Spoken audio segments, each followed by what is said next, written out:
Bonjour à toutes et à tous et bienvenue pour ce webinaire qui s'inclut dans les lundis du CEP, votre rendez-vous hebdomadaire. Aujourd'hui, nous allons parler du dispositif démission reconversion qui vous permet de démissionner pour un projet de formation ou de création d'entreprise et de pouvoir bénéficier des allocations chômage.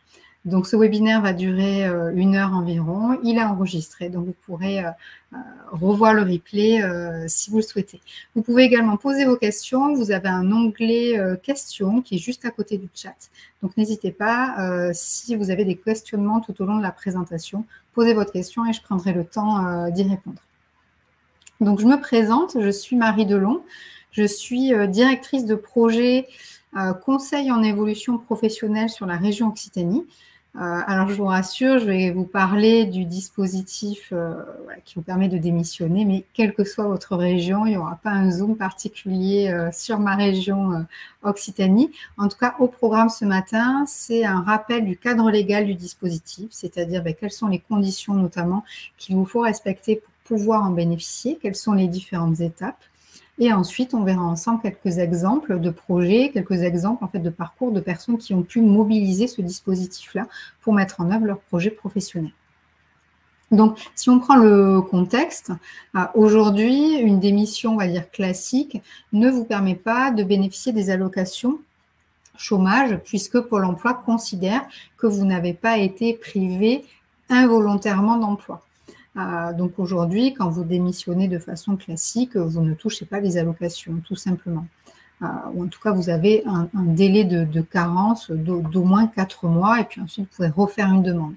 Donc là, l'idée du ministère du Travail à la création de ce dispositif-là, c'est de se dire, on va quand même permettre aux personnes qui ont un réel projet de reconversion ou de création d'entreprise, de pouvoir quand même démissionner et puis de pouvoir percevoir les allocations. Donc, ce dispositif-là, il est né en fin d'année 2019, en novembre 2019. Et donc, le principe, c'est de vous permettre d'avoir les allocations chômage pour mettre en œuvre un projet en tant que demandeur d'emploi et plus en tant finalement que salarié. Donc, il y a 2 types de projets qui sont concernés. On va les voir l'un après l'autre. Vous pouvez donc démissionner pour un projet de reconversion qui va nécessiter de suivre une formation. Vous pouvez aussi démissionner pour un projet de création ou de reprise d'entreprise qui est ou pas un projet de formation. Voilà. Donc voilà les 2 types, on va dire, de projets. Il y a des conditions à remplir, c'est-à-dire que surtout ne démissionnez pas à la suite de ce webinaire. Il y a tout un tas de conditions à vérifier pour pouvoir en bénéficier. Première condition, être salarié de droit privé en CDI. Deuxième condition, justifier de 5 ans d'expérience salariée dans les 5 dernières années.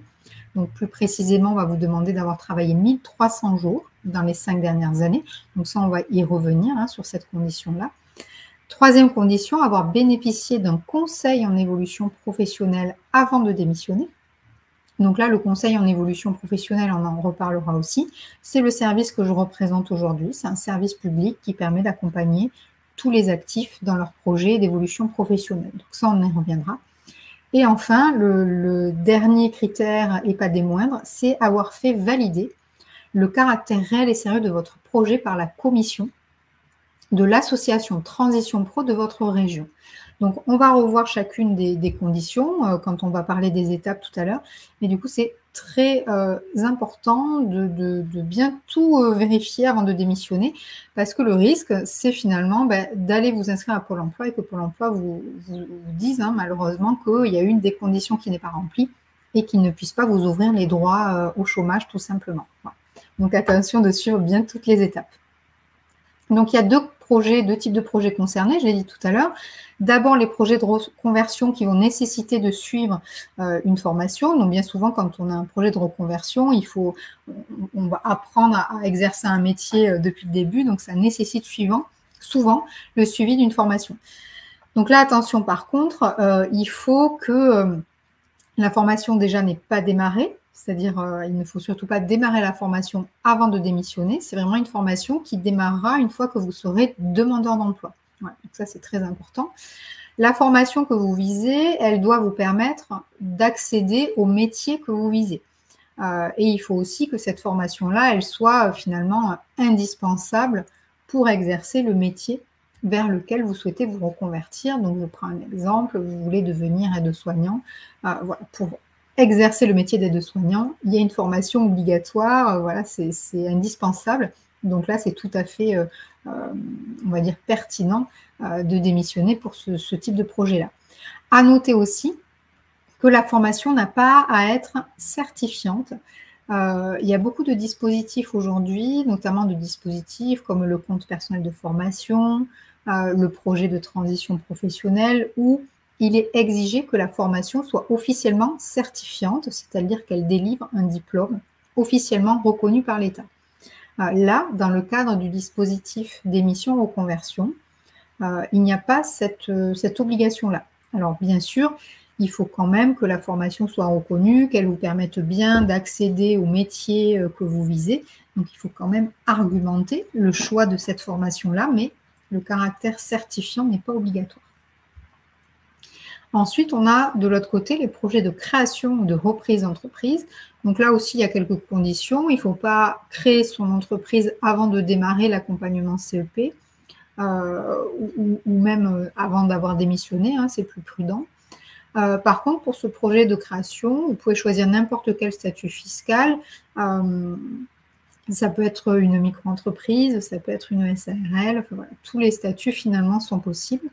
La seule chose qui n'est pas autorisée, c'est de démissionner pour développer une entreprise que vous auriez déjà créée en tant que salarié. C'est-à-dire que parfois, vous êtes salarié, et puis en parallèle, vous avez créé par exemple une micro-entreprise, et puis en dehors de votre travail de salarié, ben, vous êtes aussi entrepreneur.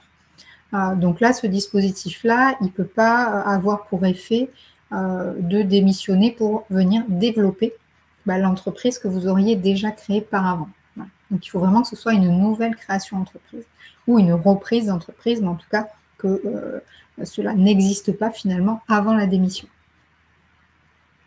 Donc il y a plusieurs étapes qu'on va voir l'une après l'autre. La première, c'est bien sûr de vérifier que la condition d'ancienneté en tant que salarié soit bien remplie, c'est-à-dire notamment les 1300 jours dont on a parlé tout à l'heure, donc ça on va le revoir aussi. Mais sachez que vous avez un simulateur de l'ancienneté qui a été fait par Pôle emploi. Alors là, je vous ai mis le lien, mais il vous suffit de taper simulateur allocation chômage Pôle emploi dans un moteur de recherche et vous tomberez dessus sans souci. Donc là, il vous faut bien vérifier que vous avez bien ces 5 ans d'expérience. Surtout qu'on va le voir ensuite, ces 5 ans d'expérience sans interruption. Donc, si vous avez changé d'employeur, par exemple, et que y a eu un mois entre voilà, les deux contrats, malheureusement, ce mois-là ne compte pas et du coup, vous n'aurez pas les 5 ans d'expérience. Voilà. Donc, il y a tout un tas de choses quand même à vérifier. On l'a dit tout à l'heure, il faut rencontrer un conseiller ou une conseillère en évolution professionnelle. Donc ça, c'est la deuxième étape. Alors, les deux peuvent se faire en même temps, hein, parce que souvent, quand vous allez rencontrer votre conseiller en évolution professionnelle, il va vous aider justement à vérifier que vous êtes bien éligible au dispositif d'émission reconversion. Hein. Troisième étape, avec votre conseiller en évolution professionnelle, vous allez préparer votre dossier, vous allez sécuriser aussi votre projet de démission et votre projet de formation ou de création d'entreprise, et vous allez préparer un dossier que vous allez présenter à une commission. Donc, c'est la commission de l'association Transition Pro. Il y a une association Transition Pro dans toutes les régions. Et donc, cette commission, elle a le rôle d'analyser le caractère réel et sérieux de votre projet.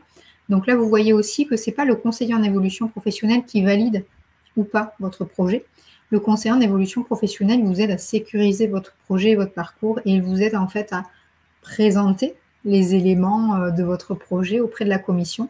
Mais au final, c'est la commission qui va décider si votre projet a un caractère réel et sérieux ou non. Si la commission valide ce caractère réel et sérieux, dans ce cas-là, vous avez 6 mois pour aller vous inscrire comme demandeur d'emploi et mettre en œuvre votre projet ensuite en tant que demandeur d'emploi. Voilà. Donc ça, on va voir chaque étape voilà, les unes après les autres. La première étape, on l'a dit, c'est de remplir la condition des 5 ans travaillés dans les 5 dernières années. Donc là, ce qu'il faut savoir, c'est que cette condition-là, Pôle emploi va l'apprécier à la date de la démission, c'est-à-dire à la date où votre contrat va s'arrêter. Ce n'est pas la date d'ailleurs où vous remettez la lettre de démission, hein. C'est vrai, quand on dit la date de la démission, c'est vraiment la date où votre contrat s'arrête, où officiellement vous n'êtes plus salarié. Donc à cette date-là, vous devez pouvoir justifier de 5 années travaillées dans les 5 dernières années ou de 1300 jours. Voilà, c'est surtout compté en jours. Toutes les périodes, on va dire, qui ont donné lieu à une rémunération, comme les congés payés, les arrêts maladie, voilà, tout ça, c'est des périodes qui vont être comptabilisées hein, comme des jours travaillés. Par contre, il y a des périodes qui ne vont pas être comptées, c'est toutes celles qui ne vont pas donner lieu à une rémunération. Donc, par exemple, si vous avez posé 6 mois de congé sabbatique dans les 5 dernières années, ben, cette période-là, elle ne va pas compter. Et donc, vous n'êtes pas finalement éligible. Si jamais vous avez également posé un congé sans solde, je ne sais pas, de 2 mois, pour une raison personnelle, là, c'est pareil, ça ne va pas compter.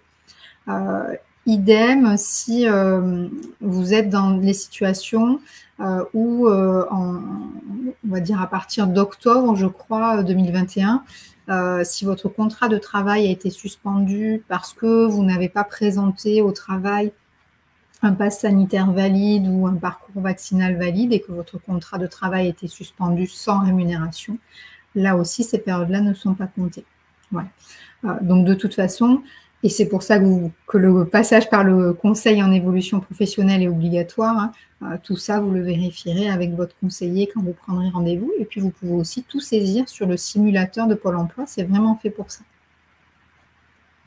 Ce qu'il faut avoir en tête aussi, c'est que Pôle emploi, au moment où vous irez vous inscrire, va vérifier cette condition. C'est-à-dire que là, au début, vous n'allez juste qu'utiliser le simulateur. Ça va être une simulation, ça ne vaut pas ouverture de droit, c'est juste vous vérifier que vous avez bien les 1300 jours. Il faut être précis dans les dates que vous allez déclarer sur ce simulateur, parce qu'ensuite, Pôle emploi, quand vous allez vous inscrire, va vérifier sur la base de justificatifs, les certificats de travail, les attestations Pôle emploi que vous auront remis vos employeurs, etc. Donc, du coup, il faut vraiment être précis, parce que si Pôle emploi, au moment de la vérification, s'aperçoit que vous n'avez pas ces 1300 jours, voilà, ils peuvent ne pas vous ouvrir les allocations chômage. Donc ça, c'est très important.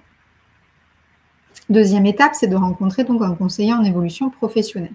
Donc rapidement, parce que j'y reviendrai ensuite, le conseiller en évolution professionnelle, en fait, c'est un service public qui a plusieurs années maintenant, ça existe depuis 2015, et ça permet en fait à tout le monde de pouvoir bénéficier d'un appui, d'un conseil pour faire le point, pour formaliser, élaborer, mettre en œuvre des projets professionnels.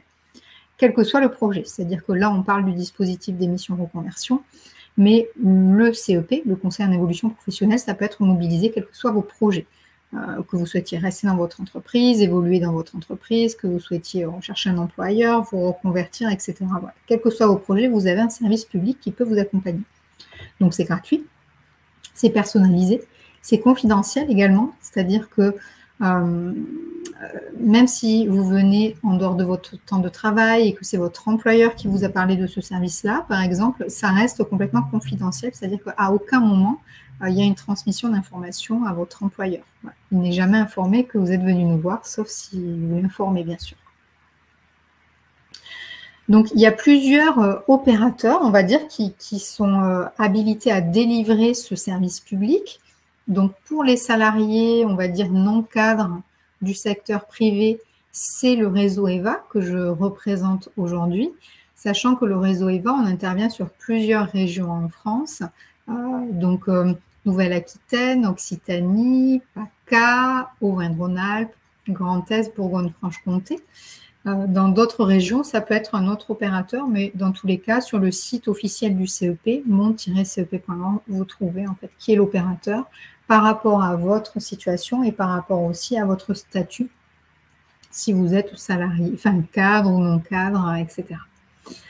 Donc, si vous êtes salarié cadre, c'est l'APEC, l'opérateur, on va dire, le plus pertinent pour vous accompagner. C'est l'Agence pour l'emploi des cadres. Donc là aussi, c'est gratuit. Enfin voilà, ils délivrent exactement le même conseil que nous. Si vous êtes en situation de handicap et que c'est finalement votre handicap qui vous pousse aujourd'hui à devoir vous reconvertir, là, vous pouvez contacter Cap Emploi, qui est également l'opérateur CEP le plus pertinent. Donc là, pour le dispositif d'émission reconversion, vous avez le choix en fonction de votre situation, voilà, d'un opérateur. Sachez également que quand vous êtes demandeur d'emploi, vous pouvez aussi bénéficier de ce conseil en évolution professionnelle, mais là, ce sera Pôle emploi qui va le délivrer ou les missions locales si vous avez moins de 26 ans. Voilà. Le CEP, alors bien sûr, après, je vous dirai comment on contacte un CEP, etc. Là, pourquoi, en fait, la loi exige que vous rencontriez un conseiller en évolution professionnelle dans le cadre de ce dispositif-là? C'est tout simplement pour sécuriser votre projet, pour être sûr que vous ne démissionniez pas pour rien, ou en tout cas de façon un peu trop pressée, etc. Parce que démissionner, voilà, ben, c'est... enfin, vous ne pouvez pas revenir en arrière, quoi, une fois que c'est fait, donc il faut bien le réfléchir. Donc là, déjà, votre conseiller, il va vous informer vraiment sur le cadre légal, il va vous aider à vérifier que vous avez bien la condition là, des 1300 jours travaillés dont j'ai parlé juste avant. Et il va vous accompagner aussi dans la formalisation de votre projet, c'est-à-dire vérifier que le projet est réaliste, faisable, que vous avez bien pensé à tout, on va dire, pour que le projet puisse bien se mettre en œuvre. Et c'est surtout pour que vous puissiez argumenter au mieux, justement, votre projet pour le passage de ce dossier auprès de la commission. Donc, quand on parle, nous, de formalisation du projet, c'est vraiment montrer, vous aider, en fait, à identifier quel est le métier que vous visez, est-ce qu'il est bien fait pour vous, est-ce que vous êtes bien renseigné sur le métier. Donc, pour ça, par exemple, vous pouvez faire des immersions. On peut vous prescrire, nous, des conventions de stage pour aller se confronter un peu à la réalité d'un métier directement sur le terrain. On va vous aider également à identifier l'offre de formation, par exemple, sur votre territoire, etc. Ce qu'il faut avoir en tête quand même, c'est que le conseiller, c'est pas un prescripteur, entre guillemets, c'est vous, au final, qui faites votre choix. C'est-à-dire le conseiller, il va être là, par exemple, pour vous informer sur comment on trouve une offre de formation près de chez soi. Mais ensuite, c'est vous, avec vos propres critères, vos propres priorités, vos propres enjeux, qui allez faire le choix de l'organisme de formation, par exemple. Voilà. Le conseiller, il ne vous dit pas directement quoi faire, il vous guide pour que ce soit vous qui preniez la décision que vous pensez être la mieux pour vous. Voilà. Ensuite, comment ça se passe? C'est-à-dire qu'une fois que votre projet est bien formalisé, vous allez présenter ce projet-là dans un dossier. Donc, c'est un dossier qui se fait en ligne sur le système d'information des associations de transition pro. Donc là, vous pouvez d'ores et déjà aller sur le site internet de l'association de transition pro de votre région et créer un espace personnel, puisque c'est un dossier qu'il faudra déposer en ligne sur cet espace personnel transition pro. Dans ce dossier, vous allez présenter les éléments de votre projet de formation, de votre projet de création d'entreprise. Et ensuite, alors, on va le voir aussi juste après, mais quand vous allez présenter votre projet, c'est en fonction des éléments, des critères d'analyse aussi de la commission. C'est-à-dire que la commission, pour un projet de création d'entreprise, par exemple, elle veut voir une étude de marché, elle veut voir un plan prévisionnel. Donc, tout ça, on va le voir après. Donc, le conseiller est là aussi pour vous aider à présenter tous ces éléments. Ce dossier, une fois que vous l'avez terminé, il va être transmis à l'association Transition Pro et c'est un dossier qui est signé, co-signé. C'est-à-dire que vous le signez, ce dossier, mais votre conseiller en évolution professionnelle le signe aussi. Voilà, c'est vraiment un dossier qui est co-signé. Le CEP, il est là aussi pour vous aider à envisager peut-être des plans B, c'est-à-dire dans le cas où le dispositif d'émission reconversion ne serait pas adapté, ou dans le cas où vous ne seriez pas éligible, en fait, parce que vous n'avez pas les 1300 jours, par exemple, travaillés. Il va vous aider à identifier les autres stratégies possibles, les alternatives, en fait, les autres chemins pour pouvoir mettre en œuvre votre projet. Aujourd'hui, il existe quand même beaucoup de dispositifs qui permettent aux salariés de se reconvertir, de faire autre chose. Il n'y a pas que le dispositif d'émission reconversion, donc le conseiller est là aussi pour vous aider à y voir plus clair sur tout ce qui est possible pour mettre en œuvre votre projet. Et puis ensuite, c'est vous qui choisissez, est-ce que vous partez sur un projet de démission ou sur autre chose. Je crois qu'il y a quelques questions, donc je vais regarder. Pour un contrat en CDD, comment ça se passe? Alors, en fait, là, ce dispositif-là, il n'est possible que pour les salariés en CDI. Et pas, voilà, les salariés en CDD ne sont pas éligibles au dispositif d'émission reconversion. Par contre, en étant en contrat CDD, même si vous êtes inscrit à Pôle emploi, vous pouvez quand même bénéficier du conseil en évolution professionnelle auprès du réseau EVA notamment. Et en tant que salarié, si vous avez un projet de formation, il y a des dispositifs spécifiques pour les salariés en contrat CDD. Donc même si ce dispositif-là, voilà, c'est pas le plus adapté dans votre situation, ça vaut le coup de rencontrer un conseiller pour faire le point, pour voir par rapport à vos envies et à votre projet, quel est le dispositif qui va être le plus adapté par rapport à votre contrat actuel. Pouvons-nous faire des stages en étant toujours en poste? Alors oui, alors ça dépend de quel stage vous parlez, mais si c'est des stages, on va dire, de découverte métier, nous, ce que l'on appelle des immersions, en fait, professionnelles, dans le cadre du conseil en évolution professionnelle, en fait, on peut vous couvrir, c'est-à-dire vous permettre, vous délivrer une convention de stage pour vous permettre justement d'aller dans une autre entreprise que la vôtre pour découvrir un métier. Par contre, ça se fait dans quasiment tous les cas en dehors du temps de travail. Voilà, ça se fait vraiment sur vos temps personnels. Si nous devenons mandataires pour une agence et que cette agence délivre elle-même des formations, cette formation est-elle éligible? Alors ça, c'est des cas un peu particuliers. C'est difficile en fait de répondre comme ça sans avoir tous les éléments. Mais effectivement, parfois, alors là, c'est dans le cadre d'une création d'entreprise, j'imagine. C'est, voilà, on se met à son compte pour une agence. Et l'agence, en fait, elle propose elle-même une formation pour les nouveaux arrivants. En général, oui, ça peut être éligible, mais il faut quand même s'en assurer. C'est pour ça qu'il faut rencontrer un conseiller en évolution professionnelle, parce que oui, en général, c'est pris en compte. Mais par contre, il faut que, en fait, dans le dossier, dès lors qu'il y a un projet de formation, on va vous demander un devis, un calendrier, enfin voilà, tous les éléments en fait qui concernent la formation. Et donc, il faut aussi que l'organisme qui va dispenser cette formation soit en mesure de vous fournir ces documents-là. Et si c'est le cas, oui, c'est éligible, il n'y a pas de problème. Après, c'est très compliqué pour moi de donner là une réponse alors que je n'ai pas tous les éléments, voilà, de contexte, etc. Le plus sûr, c'est de prendre un rendez-vous avec un conseiller et comme ça, on analyse et on est sûr d'avoir la bonne réponse. Mais a priori, oui, ça serait OK. Surtout que dans le cas d'un projet pour création d'entreprise, il n'y a pas de formation obligatoire en fait. Vous pouvez tout à fait faire un projet de démission pour créer une entreprise sans avoir un projet de formation associé. Donc dans ce cas-là, c'est d'autant plus éligible qu'il n'y a pas d'obligation d'avoir une formation quand on crée une entreprise. L'obligation de suivre une formation, c'est quand il y a un projet de reconversion classique qui ne passe pas par une création d'entreprise. Là, en fait, c'est que les projets qui nécessitent une action de formation. J'espère que c'est clair. Troisième étape, donc votre dossier va être présenté auprès de la commission de l'association Transition Pro de votre région et cette commission elle va apprécier le caractère réel et sérieux du projet. Donc là, il y a différents critères d'appréciation. Donc là, par exemple, si on prend le projet de reconversion qui nécessite un projet de formation, il y a plusieurs critères.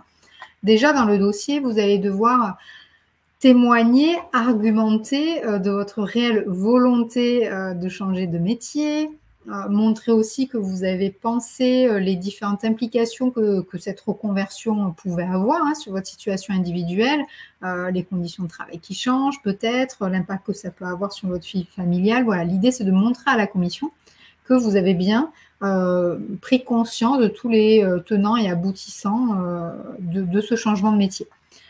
Et puis ensuite, la commission elle a 3 critères. Le premier critère, c'est de regarder que vous connaissez bien les caractéristiques du métier visé. Donc là, la commission elle va regarder par exemple que vous êtes bien renseigné sur le métier, que vous avez rencontré des professionnels qui font ce métier.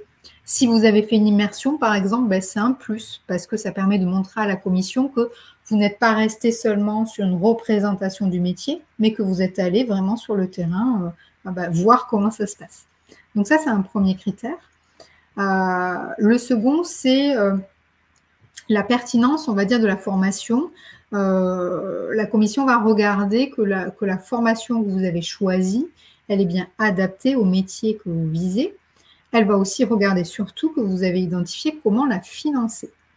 Puisque ici, on n'est pas sur une demande de financement de formation, dans le cadre du dispositif d'émission reconversion, on ne demande pas un financement de formation, on demande juste finalement le droit de démissionner pour mettre en œuvre éventuellement un projet de formation. Donc cette formation-là, vous allez ensuite la suivre en tant que demandeur d'emploi. Et donc avec votre conseiller en évolution professionnelle, vous allez justement analyser quels sont les financements possibles de cette action. Est-ce qu'elle peut être financée pour les demandeurs d'emploi?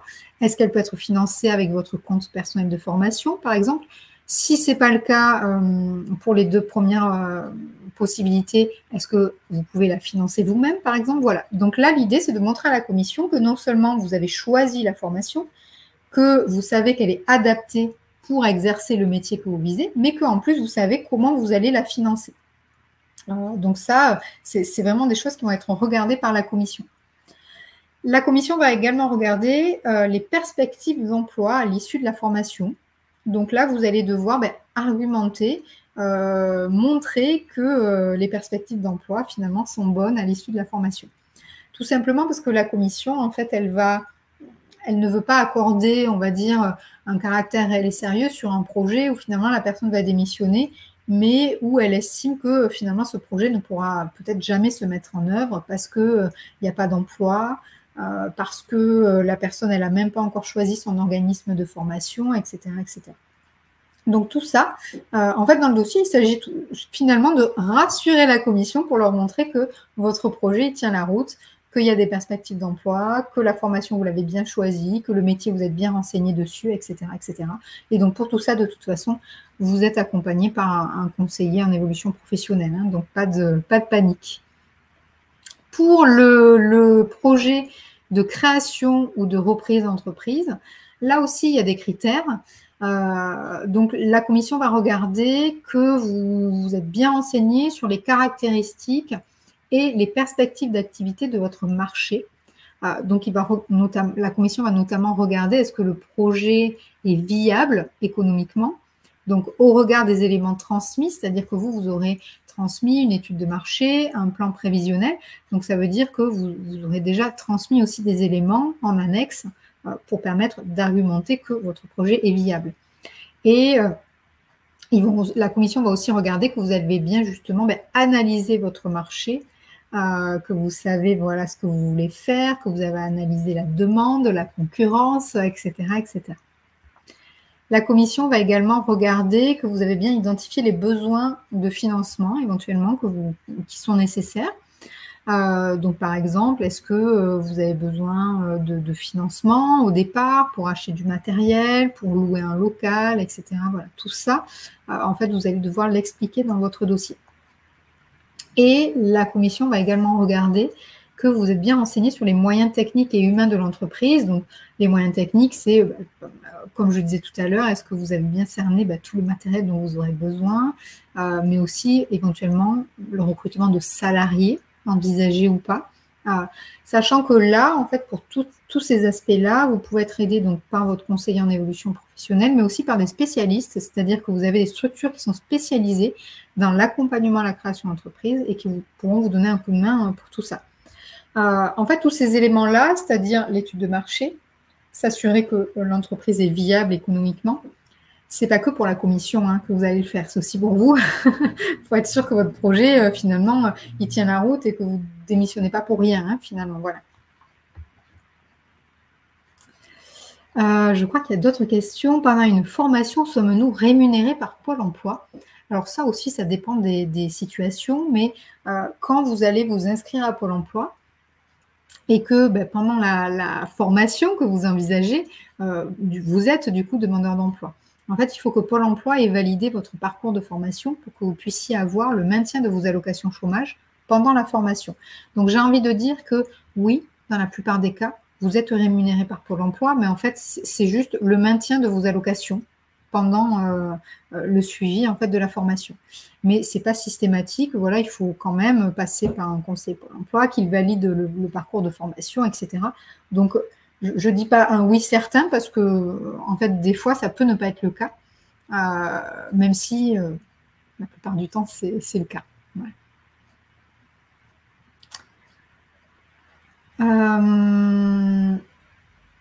Ok, donc on continue. Étapes 4 et 5, donc les 2 dernières étapes. Si la commission a validé le caractère réel et sérieux de votre projet, vous allez pouvoir démissionner et aller vous inscrire comme demandeur d'emploi. Donc l'attestation que va vous remettre l'association Transition Pro, elle est valide 6 mois. Donc vous avez 6 mois, en fait, finalement, pour aller vous inscrire à Pôle emploi. Lorsque vous allez arriver chez Pôle emploi, on va vérifier les conditions dont je parlais tout à l'heure, c'est-à-dire est-ce que vous avez bien bénéficié d'un CEP? Est-ce que vous avez bien l'attestation du caractère réel et sérieux de votre projet? Et surtout, est-ce que vous avez bien les 1300 jours travaillés dans les 5 dernières années qui ont précédé la date de la démission? Si c'est OK, vous êtes indemnisé, vous mettez en œuvre votre projet. Attention quand même, j'attire votre attention là-dessus, parce que Pôle emploi procédera à un contrôle de votre situation. En général, c'est 6 mois après votre inscription, notamment pour vérifier que vous avez bien démarré vos démarches de reconversion ou vos démarches de création d'entreprise. Donc ça, c'est important de l'avoir en tête. Ce dispositif-là, il va être contrôlé, c'est-à-dire que si vous avez démissionné pour mettre en œuvre un projet de création d'entreprise, Pôle emploi va vérifier que vous créez bien cette entreprise. Et si jamais Pôle emploi constate que vous êtes resté finalement 6 mois à rien faire, à prendre un peu de vacances, j'exagère volontairement, il peut en fait procéder à votre radiation de la liste des demandeurs d'emploi. Donc il faut quand même être très sérieux dans ces projets-là parce que Pôle emploi procédera à un contrôle. Pour une création d'entreprise de service à la personne qui fonctionne en paiement CESU, est-ce que le dispositif fonctionne? Alors oui, ça peut fonctionner. Après, c'est un peu particulier parce que du coup, vous êtes salarié de particulier employeur. Donc, il faut juste voir quel dispositif vous mobilisez ou pas. Ça, il faut voir plus particulièrement avec un conseiller en évolution professionnelle. Mais a priori, ça pourrait fonctionner. Après, sans avoir tous les éléments, c'est pareil, c'est difficile pour moi de répondre. Il vaut mieux voir un conseiller pour être sûr de ne pas passer à côté d'une information importante. Donc là, on a terminé, on va dire, avec le cadre légal et les étapes. On va terminer ce webinaire avec quelques exemples de projets, quelques exemples de personnes qui ont mobilisé ce dispositif-là. Donc, Léa, Raphaël et Joël. On va commencer par Léa. Léa, elle a 29 ans, elle est aide-soignante à domicile depuis de nombreuses années et elle rêve depuis très longtemps de devenir infirmière. Donc, elle s'est inscrite aux sélections pour pouvoir entrer en formation et elle vient rencontrer un conseiller en évolution professionnelle pour voir comment elle pourrait suivre cette formation si jamais elle était acceptée finalement en formation. Donc là, avec sa conseillère en évolution professionnelle, toutes les deux, elles ont exploré ensemble les différentes stratégies possibles pour mettre en place ce projet de formation qui dure quand même 3 ans. C'est un dispositif assez long. Léa, en fait, au moment où elle vient rencontrer sa conseillère, elle a dépassé le délai pour demander une demande de financement pour suivre la formation en tant que salariée. Donc du coup, elles vont plutôt explorer les possibilités de suivre cette formation en tant que demandeur d'emploi et donc en passant par le dispositif d'émission reconversion. Donc, toutes les deux, elles vérifient l'éligibilité, etc. Et puis, Léa décide de se lancer dans ce dispositif-là. Donc, ensemble, avec sa conseillère, elle a formalisé son projet, elle l'a argumenté, etc. pour construire un dossier bien argumenté qui passera en commission. Donc là, pour Léa, tout s'est bien passé. Elle a eu son entrée en formation, elle a été prise et en plus, la commission a validé le caractère réel et sérieux de son projet. Donc, elle s'est inscrite comme demandeur d'emploi auprès de Pôle emploi et elle a intégré la formation d'infirmière qu'elle suit en tant que demandeur d'emploi. Voilà. Alors après, il faut se dire aussi, il faut quand même se poser des questions avant de se lancer dans ce dispositif-là. Parce que quand on est demandeur d'emploi, certes, on est rémunéré, on a des allocations chômage, mais les allocations chômage, elles sont quand même beaucoup moins importantes que votre rémunération en tant que salarié. Donc, il faut aussi se poser la question, est-ce que pendant toute la durée de la formation, notamment quand c'est une formation longue, est-ce que je suis en capacité finalement d'accepter cette baisse de rémunération liée aux allocations, à la baisse de revenus tout simplement, puisque quand vous touchez les allocations chômage, ce n'est pas 100% de votre salaire, c'est plutôt 70% en général. Donc voilà, il faut quand même se poser la question, est-ce que je peux, quand c'est une formation longue, vivre avec un peu moins de ressources, est-ce que c'est possible, etc. Donc toutes ces questions-là, c'est très important de se les poser avant de démissionner, bien sûr. Deuxième exemple, c'est le cas de Raphaël. Il a 37 ans, il est conseiller dans une agence de voyage depuis très longtemps aussi. Et lui, aujourd'hui, il souhaite créer une activité de traiteur avec sa femme qui est déjà, elle, cuisinière. Il vient nous rencontrer parce qu'il ne sait pas trop comment s'y prendre. Pour démarrer son activité, il a besoin d'être libéré de son emploi. Il ne peut absolument pas le faire avec son temps plein salarié à côté. Il a demandé à son employeur une rupture conventionnelle, mais son employeur, malheureusement, n'accepte pas la rupture conventionnelle. Donc, il vient nous voir en nous disant, mais qu'est-ce que je peux faire? Si je démissionne comme ça, je n'aurai pas droit aux allocations. Et le temps de monter mon entreprise, j'ai besoin de ces allocations-là parce que je ne vais pas de suite générer un chiffre d'affaires assez important pour pouvoir en vivre. Donc, dans un premier temps, j'ai vraiment besoin des allocations chômage. Donc là, Raphaël, on l'a informé sur le dispositif d'émission reconversion. Mais pas que, c'est-à-dire il a aussi pu travailler sur son projet de création de façon générale. Qu'est-ce que ça implique d'être à son compte? Voilà, c'est pas rien. Et il a notamment bénéficié d'un accompagnement externe à la création d'entreprise qu'il a financé avec son compte personnel de formation, c'est-à-dire avec le CPF, on peut financer des accompagnements à la création d'entreprise avec des experts vraiment du secteur qui vous aident à formaliser le projet, à faire l'étude de marché, le prévisionnel, etc. Et donc, Raphaël, il a pu vraiment avoir tous les éléments pour décider de se lancer. Avec sa conseillère, il a monté, argumenté le dossier qu'il a présenté en commission. Et suite à l'avis favorable de la commission, il a pu démissionner et créer son entreprise de traiteur avec sa femme. Je regarde, il y a quelques questions. Ayant bénéficié d'un projet de transition professionnelle pour réaliser une formation sur l'année 2021 dans le cadre d'une reconversion, est-ce que je suis éligible à ce dispositif pour désormais créer mon entreprise? Oui, tout à fait. En fait, le dispositif PTP, projet de transition professionnelle, c'est un dispositif qui permet un financement de formation en tant que salarié, avec le maintien de son salaire, etc. Une fois qu'on finit une formation financée dans le cadre du PTP, on peut tout à fait mobiliser un dispositif d'émission reconversion pour créer une entreprise. Voilà, ça, c'est tout à fait envisageable.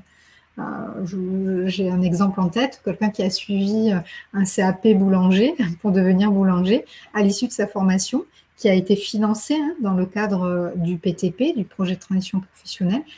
À l'issue de sa formation, il veut reprendre une boulangerie, se mettre à son compte. Et donc, il a monté un dossier d'émission reconversion pour créer son entreprise. Il n'y a aucun problème. Avec un dossier déjà complet, bilan prévisionnel, banque, etc., il n'y a plus qu'à démissionner. Quel délai pour la démarche du chômage? Alors, je ne suis pas sûre de bien comprendre la question, je suis désolée. Si c'est combien de temps on met pour monter un dossier d'émission reconversion, c'est très variable, c'est-à-dire que si vous êtes déjà très autonome et que vous avez déjà bien avancé, que vous avez tous les éléments, en fait, ça peut aller assez vite. Même si ensuite il y a des dates de dépôt de dossier, c'est-à-dire qu'en général, il faut déposer le dossier 2 mois avant le passage en commission. Je dis en général, parce que des fois c'est un peu plus court, ça dépend des régions. Mais par exemple, si vous voulez que ce soit la commission de septembre qui étudie votre dossier, parfois il faut déposer le dossier avant début juillet, quoi. Donc ça dépend des régions. En fait, il y a des calendriers de dépôt de dossiers qui sont variables d'une région à une autre. Donc il faut aller voir sur le site de Transition Pro de votre région ou prendre un rendez-vous avec un conseiller en évolution professionnelle, finalement. Sachant que, je le rappelle, pour bénéficier de ce dispositif-là, c'est-à-dire démissionner pour créer une entreprise et bénéficier quand même des allocations, parce que normalement, quand on démissionne, on n'a pas droit aux allocations, le passage par le CEP, c'est obligatoire, c'est-à-dire que c'est marqué dans la loi. Si vous ne l'avez pas fait, vous aurez beau aller vous inscrire comme demandeur d'emploi, Pôle emploi refusera de vous verser les allocations. Donc c'est très important. Si vous souhaitez passer par ce dispositif-là, il faut rencontrer un conseiller, c'est vraiment le minimum syndical. Après l'acceptation par la commission, nous avons 6 mois pour démissionner. Au cas où je ne démissionne pas dans les 6 mois parce qu'il y a un empêchement, est-ce que tout est annulé? Alors malheureusement, oui. C'est-à-dire que l'attestation que vous remet Transition Pro, elle est vraiment valable que 6 mois. Donc si vous allez vous inscrire à Pôle emploi 7 mois après, malheureusement, Pôle emploi va vous dire que votre attestation n'est pas valable et du coup, vous ne pourrez pas être indemnisé. Donc il faut vraiment... il faudra refaire un dossier, refaire étudier votre dossier. Alors, normalement, ça sera assez rapide puisque vous aurez déjà tout monté avant. Donc, il faudra juste un peu actualiser les éléments. Mais oui, il faudra redéposer un dossier. Et ce dossier devra repasser en commission pour que vous ayez une nouvelle attestation qui sera de nouveau valable 6 mois. Voilà. C'est important cette question-là parce que, effectivement, ce n'est pas parce que vous présentez un dossier à la commission que la commission valide le caractère réel et sérieux de votre projet, c'est pas pour ça que vous êtes obligé de démissionner. C'est-à-dire vous pouvez tout à fait changer d'avis. Vous dire, bon ben non, finalement, même si la commission a validé mon projet, c'est pas le moment, je sais pas, finalement je déménage parce que mon conjoint est muté, j'en sais rien, et finalement c'est pas le moment de démissionner maintenant. Voilà, vous n'êtes pas obligé de démissionner, vous pouvez reporter votre projet. Par contre, effectivement, peut-être qu'il vous faudra refaire un dossier selon le temps que vous laissez passer. Si nous sommes en arrêt de travail de plus de 4 mois, est-ce que cet arrêt compte dans les 5 ans? Alors oui, normalement oui, parce que en fait, dans les 5 ans, c'est toutes les périodes où vous avez eu une rémunération ou une allocation, etc. Donc, si c'est un arrêt de travail indemnisé, ce qui est le cas en général, oui, ces jours vont compter. Le plus simple, parce qu'il y a toujours des cas un peu particuliers, c'est d'aller sur le simulateur de Pôle emploi. Donc, vous tapez simulateur allocation chômage Pôle emploi dans un moteur de recherche Internet. Vous tombez sur le simulateur et là, en fait, on vous demande de mettre vos périodes de travail, vos périodes d'arrêt maladie, etc. Et comme ça, vous voyez, en fait, si ça compte et si vous êtes bien éligible au dispositif. C'est le moyen le plus fiable, c'est d'utiliser le simulateur. Dernier cas, du coup, c'est le cas de Joëlle, 43 ans. Joëlle, elle est assistante comptable dans un centre social, donc depuis plus de 10 ans. Et elle a le projet de reprendre l'entreprise familiale de ses parents dans le secteur du commerce. Donc, ses parents vont partir à la retraite et elle se dit, pourquoi pas reprendre l'entreprise. Ça permettrait que l'entreprise perdure et puis en plus, ça l'intéresse. Et elle souhaite du coup sécuriser sa transition au cas où. Et donc, elle vient nous voir parce qu'elle a entendu parler du dispositif d'émission reconversion. Donc là, pareil, avec son conseiller, ils ont étudié la faisabilité de son projet. Alors, Joëlle, elle a notamment bénéficié d'un dispositif qui s'appelle Business Story, qui est proposé par les experts comptables. En fait, il y a des experts comptables qui proposent gratuitement des rendez-vous pour aider en fait, à monter des prévisionnels, choisir le statut, etc. Donc, il vous suffit de taper Business Story dans le moteur de recherche et vous tombez dessus. Donc, Joëlle, elle en a bénéficié gratuitement. Et puis, elle a pu aussi identifier ses compétences en lien avec sa future activité professionnelle de chef d'entreprise. Et Joëlle, le CEP, pour elle, ça a été intéressant parce qu'elle a pu prendre conscience aussi qu'il y avait finalement quelques compétences à acquérir, et notamment en gestion d'entreprise. Être chef d'entreprise, c'est pas... Il y a quand même des compétences techniques en gestion à avoir. Et donc là, Joëlle, en parallèle du montage de son dossier d'émission reconversion, elle a pu choisir, identifier en fait une offre de formation justement pour la professionnaliser sur les outils comptables, les outils un peu de marketing, etc., pour faire connaître son commerce et de façon finalement à avoir toutes les compétences en main pour le jour où elle reprendrait le commerce de ses parents. Donc voilà pour Joëlle. Avant de passer à la présentation du service CEP un peu plus dans le détail, je crois qu'il y a une autre question. Quel est le pourcentage de dossiers acceptés? Alors, c'est variable hein, d'une région à une autre, mais c'est plus de 90% de dossiers acceptés en général. Donc, c'est quand même un très bon taux en fait d'acceptation. Comme vous êtes accompagné quand même hein, par un conseiller en évolution professionnelle, en général, le conseiller, s'il constate que votre dossier il n'est pas encore tout à fait prêt, qu'il y a un risque qu'il soit rejeté parce qu'il y a des choses qui ne sont pas assez réfléchies, bah, il va vous déconseiller quand même de déposer votre dossier.